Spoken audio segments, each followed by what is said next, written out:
मटार, फ्लॉवर आणि शेवग्याच्या शेंगांची अशी ही रस्साभाजी कधी ट्राय केली आहे का? चवीला इतकी सुरेख लागते आणि बनवायला एकदम सोपी. सर्वात आधी कांदा, लसूण आणि आलं परतून घ्या. त्यात ओलं खोबरं घालून खरपूस परता. हे मिश्रण मिक्सरमध्ये बारीक करून घ्या की आपलं वाटण तयार. आता कुकरमध्ये तेल गरम करून त्यात हिंग, राई, जिरं, लसूण आणि कढीपत्ता घाला. मग नंतर हळद घालून मस्त परतून घ्या. यात कांदा घाला आणि तोही गुलाबी रंगावर परतून घ्या. आता यात कांदा खोबऱ्याचं वाटण घालून तेल सुटेपर्यंत मस्त फ्राय करा.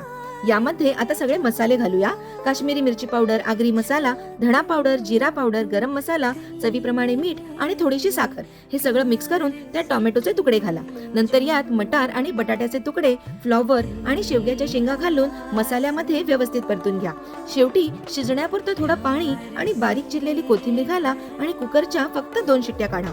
आपली मस्त रस्सेदार मटार, फ्लॉवर आणि शेवग्याच्या शेंगाची ही भाजी तयार आहे. नक्की ट्राय करा.